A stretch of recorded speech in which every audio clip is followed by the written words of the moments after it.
রায় চ্যাটার্জির সাম্রাজ্য ধ্বংস করবে বিক্রম দেব, সাথে হাত মিলিয়েছে মৌলি রায়। বাণী কি পারবে রায় চ্যাটার্জির সাম্রাজ্যকে বিপদের হাত থেকে রক্ষা করতে? তো কি হতে চলেছে জানতে হলে পুরো ভিডিওটি দেখতে থাকুন। গল্পের শুরুতেই আমরা দেখতে পাবো মঞ্চে তখন উত্তেজনা তুঙ্গে। বছরের সবচেয়ে বড় প্রতিযোগিতার ফলাফল ঘোষণা করা হবে। উপস্থিত সবাই নিঃশ্বাস বন্ধ করে অপেক্ষা করছে বিজয়ের নাম শোনার জন্য। ঘোষক মাইক্রোফোন হাতে নিয়ে বলে, এই বছরের বিজয়ী হলেন অন্তরা সরকার। মুহূর্তের মধ্যে চারিদিকে করতালিতে ভরে ওঠে, আনন্দে উচ্ছ্বসিত হয়ে ওঠে সবাই। দীর্ঘদিনের পরিশ্রম, সংগ্রাম আর অপমানের জবাব যেন এক মুহূর্তেই পেয়ে গেল অন্তরা। এরপর মৌলি রায়কে ডাকা হলে তাকেও পুরস্কৃত করা হয়। এরপর রানার আপের নাম ঘোষণা করা হয়, সে হচ্ছে বাণী। বাণী মঞ্চে এগিয়ে আসলে তাকে পুরস্কৃত করা হয়। মাথায় মুকুট পরিয়ে দেওয়া হয় এবং গলায় বিজয়ের ব্যাজ পরিয়ে দেওয়া হয়। সবাই হাততালি দিতে থাকে। অনিরুদ্ধ, তানিয়া সবাই অনেক খুশি হয়ে যায়, কিন্তু খুশি হতে পারে না মৌলি, নয়নতারা, বিদ্যুৎ এবং কুয়াশা। এরপর বাণী আস্তে আস্তে মৌলির কাছে চলে আসে, বলছে, কি হলো, শত চেষ্টা করো, পারলে না তো আমাকে হারাতে? কথাটা শুনে মৌলি তো অবাক হয়ে যায়। এদিকে চারিপাশে সবাই অবাক হয়ে তাকিয়ে থাকে। এরপর বাণী মৌলি কিছু বলতে গেলে তাকে কষে চড় মারতে থাকে। মৌলিও মারতে গেলে তাকে ইচ্ছামতো মারতে থাকে স্টেজে সবার সামনে।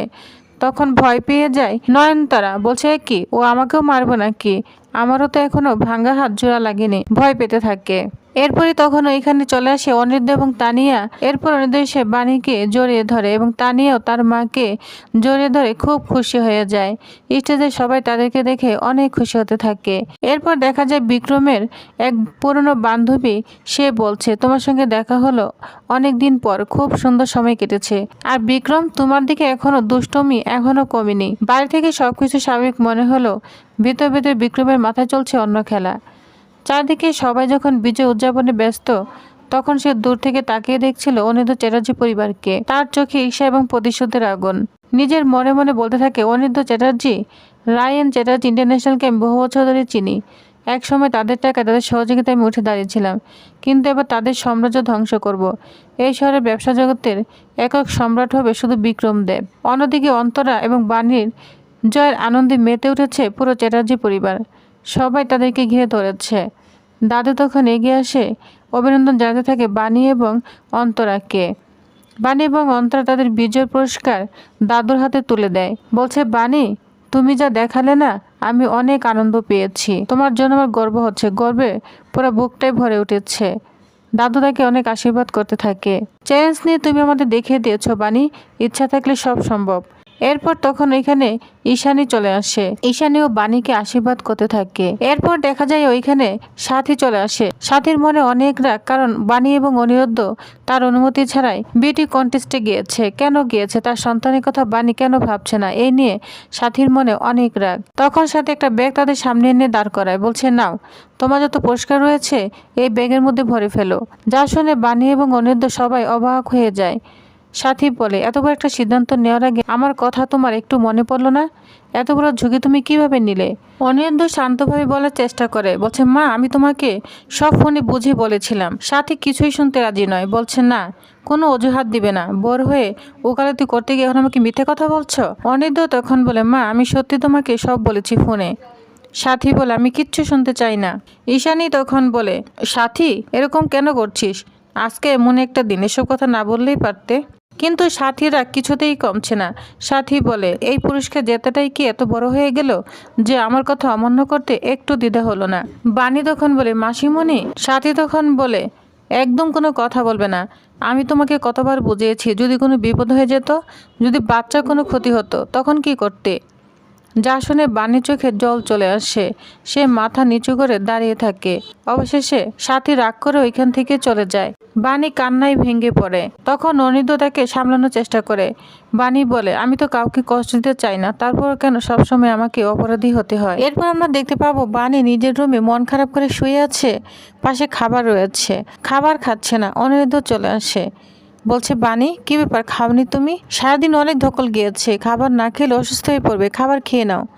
বাণী বলে, মিস্টার চ্যাটার্জি, আমার খাবার খেতে ইচ্ছা করছে না, আমাকে জোর করবেন না। অনিরুদ্ধ কিছুতেই বাণীকে খাওয়াতে পারছে না। তখনই এখানে তানিয়া চলে আসে, বলছে, মা, কেন কান্না করছো? বানি তখন বলে, না শোনা, আমি কান্না করছি না। তানিয়া তখন বলে, তুমি মিথ্যে বলছো, তোমার চোখ লাল হয়ে গিয়েছে, তোমার মন খারাপ কেন হয়েছে? শিশুর সরল প্রশ্নে বানির বুকটা একদম ভারী হয়ে ওঠে। বাচ্চা তখন মায়ের হাত ধরে বলে, তুমি বকা খেয়েছো বলে কান্না করছো? যা শুনে বানি অবাক হয়ে তানিয়ার দিকে তাকিয়ে থাকে। তানিয়া আরও বলতে থাকে, মা সেদিন তো বাবা বকা খেয়েছিল, বাবা কি কান্না করছিল? মেয়ের কথা শুনে অবাক হয়ে যায় বানি। ছোট্ট মেয়েটি আরও বলতে থাকে, যখন কেউ আমাকে বকে তখন আমারও না খুব মন খারাপ হয়ে যায়, কিন্তু তুমি তো আমাকে জড়িয়ে ধরো, তারপর আমার মন ভালো হয়ে যায়। আমি এখন তোমাকে জড়িয়ে ধরছি, তোমারও মন ভালো হয়ে যাবে। এটা বলে তানিয়া তার মাকে জড়িয়ে ধরে। তখন বানি কান্না চলে আসে, মেয়েকে ধরে সেও অনেক খুশি হয়ে যায়, কিন্তু চোখের জল যেন থামছে না। তানিয়া তখন বলে, মা কান্না করো না, তুমি কান্না করলে ভাইয়ের মন খারাপ হবে, বাবারও মন খারাপ হবে। আমি আমার মাকে কান্না চোখে দেখতে চাই না। বানিয়ে নিজেকে সামলাতে পারে না, মেয়ের কপালে চুমু খেয়ে বলে, আমার মামনিটা কত বড় হয়ে গিয়েছে। অনিরুদ্ধ তখন বলে, হ্যাঁ ও বড় হবে না, তাহলে কি তুমি বড় হবে? বড় দিদি হতে যাচ্ছে। তখন সবার মনটা অনেক ভালো হয়ে যায়। অনিরুদ্ধ তখন একটি সুটকেস নিয়ে তানিয়াকে বলতে থাকে, এটা কি বলো তো? তানিয়া তখন বলে, কেন, এটা তো আমাদের সুটকেস। অনিরুদ্ধ তখন বলে, এটা শুধু সুটকেস নয়, বুঝতে পেরেছো, এটা একটা মিশন। যা শুনে তানিয়া অবাক হয়ে যায়। তখন তানিয়াকে সুটকেসের ভিতরে বসে রাখে আর সুটকেস ধরে টানতে টানতে ঘরে খেলা করতে থাকে অনিরুদ্ধ। মা, বাবা এবং মেয়ে তিনজনে অনেক খুশি হয়ে যায়। বানি তখন মনে মনে ভাবে, আশ্চর্য মানুষ, এক নিমিষে একটা মানুষের সব দুঃখ কষ্ট সব কিছু ভুলে দিতে পারে। এরপর তানিয়া এবং অনিরুদ্ধ মিলে বানিকে খাওয়াতে থাকে। এরপর অনিরুদ্ধ এবং তানিয়া তিনজনে মিলেই অনেক খুশি হয়ে যায়। অন্যদিকে দেখা যায় বিক্রমদেব একা একাই দাঁড়িয়ে আছে আর প্রতিশোধের আগুন জ্বলছে মনে। বলে, বহু বছর আগে যে মানুষগুলোর সঙ্গে সে ব্যবসা করত, যাদের সঙ্গে এক টেবিলে বসে ভবিষ্যতে পরিকল্পনা করত, আজ সে রাজ্যটার যে পরিবার তার সবচেয়ে বড় শত্রু। অনেক বছর ধরে আমি দ্বিতীয় স্থানে আছি, এবার সময় এসেছে 1 নম্বরে ওঠার। রায় চ্যাটার্জি ইন্টারন্যাশনালকে ধ্বংস করে আমি সেই জায়গা দখল করব। এই লক্ষ্য পূরণ করার জন্য তার দরকার ছিল তার পরিবারের ভেতর থেকে একজন মানুষ। সে আর কেউ নয়, সে হচ্ছে মৌলি। তখন এখানে মৌলি চলে আসে। মৌলি বলে, কি ব্যাপার, আপনি আমাকে এখানে কেন রেখেছেন? বিক্রম তখন বলে, তুমি আমাকে চিনো না, কিন্তু তোমার বাবা আর দাদুরা আমাকে খুব ভালো করেই চিনে। আমরা একসময় ব্যবসায়িক অংশীদার ছিলাম, আমি তাদের কোম্পানিতে অনেক টাকা বিনিয়োগ করেছিলাম। যা শুনে মৌলি বলে, তাতে আমি কি করব? বিক্রম বলে, তোমার অবস্থাটা আমি খুব ভালো করে বুঝতে পেরেছি, তোমার সব খবর আমি নিয়েছি, তোমার অবস্থা এখন ভালো নয়, তোমার ক্ষমতা কেড়ে নেওয়া হয়েছে, তোমাকে গুরুত্ব দেওয়া হয় না, এটা খুবই দুঃখজনক। মৌলি তখন চুপ হয়ে দাঁড়িয়ে থাকে। বিক্রম বুঝতে পারে কথাগুলো তার মনে প্রভাব ফেলেছে। মৌলি তখন বলে, আচ্ছা সব ঠিক আছে, আপনি আমার কাছ থেকে কি আশা করছেন? বিক্রম তখন বলে, আমি চাই আমরা একসঙ্গে কাজ করি ব্যবসায়িক অংশীদার হিসাবে। কথা শুনে মৌলি বড়কুচকে তাকায়, বলছে, আপনার সঙ্গে হাত মিলে আমার লাভ কি? বিক্রম তখন বলে, শুনেছি তোমার কোম্পানির উপর অনেক ঋণ আছে, আমি সেই কোম্পানির শেয়ার কিনতে চাই। যা শুনে মৌলি অবাক হয়ে বলে, আপনি শেয়ার কিনবেন? অবশ্যই, কিন্তু তাতে আমার লাভ কি? বিক্রম তখন মূল কথায় চলে আসে, শুনেছি তোমার অ্যাকাউন্ট ফ্রিজ করে দেওয়া হয়েছে, তোমার হাতে কোনো টাকা নেই। যদি তুমি আমাকে সাহায্য করো তাহলে আমি তোমার জন্য বিদেশে একটা আন্তর্জাতিক ব্যাংক অ্যাকাউন্ট খুলে দিব। যা শুনে মৌলি অবাক হয়ে যায়, বলছে, আন্তর্জাতিক ব্যাংক অ্যাকাউন্ট? তখন বিক্রম বলে, হ্যাঁ, সেখানে টাকা ট্রান্সফার করা হবে, তোমার নিজের ডেবিট কার্ড থাকবে, তুমি নিজে ইচ্ছা মতোই খরচ করতে পারবে, কেউ জানতে পারবে না, কেউ সেই অ্যাকাউন্ট ফ্রিজ করতেও পারবে না, তোমাকে আর কারো অনুমতির জন্য অপেক্ষা করতে হবে না। মৌলি তখন বিক্রমকে বলে, শুনুন, আপনার অফারটা খারাপ নয়, কিন্তু আমাদের প্রপার্টির সবকিছু আমার বাবা এবং দাদুর, আমি ভবিষ্যতের অনার, বুঝতে পেরেছেন? তবে আপনার অফারটা আমার খুব ভালো লেগেছে, আমি একটু চিন্তা করে নিয়ে আপনাকে জানাবো। বিক্রম তখন বলে, ঠিক আছে, আমি তোমার উত্তর অপেক্ষায় থাকবো। এই বলে মৌলি এখান থেকে চলে যায় আর বিক্রম শয়তানি হাসি হাসতে থাকে, বলে, আমি ঠিক মানুষকে বেছে নিয়েছি, তোমাকে নিজের দলে টানাই এখন আমার লক্ষ্য, কারণ আমি জানি লোহাদের যেমন লোহা কাটা যায়, তেমন একটি সাম্রাজ্য ধ্বংস করতে হলে ভেতরে মানুষকে ব্যবহার করতে হয়। অন্যদিকে দেখা যায় বাড়িতে আরেকটা ঝড় বইছে। আর্যর মুখে কোনো হাসি নেই, তার অবস্থা দেখে মন ভালো করার চেষ্টা করে, বলছে, চলো আমরা বাইরে যাই, কোথাও ঘুরে আসি।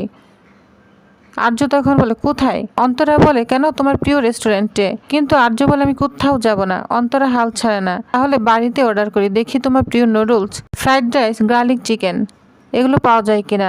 অর্ডার করতে থাকে, কিন্তু রাগান্বিত হতে থাকে আর্য। রাগান্বিত হয়ে বলে, শোনো, আমি কিচ্ছু খাবো না, আমার টাকা নেই, চাকরি নেই, ভবিষ্যতে কোনো নিশ্চয়তা নেই, তুমি খাবারের কথা ভাবছো? তার শুনে অন্তরা অবাক হয়ে যায়। তখন অন্তরা বলে, আমি শুধু তোমার মন ভালো করার চেষ্টা করছি, তুমি কেন বুঝতে পারছো না? আর তখন আর্য বলে, আমি বেকার, আমার নিজের পরিবারের জন্য কিচ্ছু করতে পারছি না, তারপর তুমি বাচ্চাটাকে পৃথিবীতে আনার জন্য মরিয়ে উঠেছো, আমি কি করব কিছুই বুঝতে পারছি না।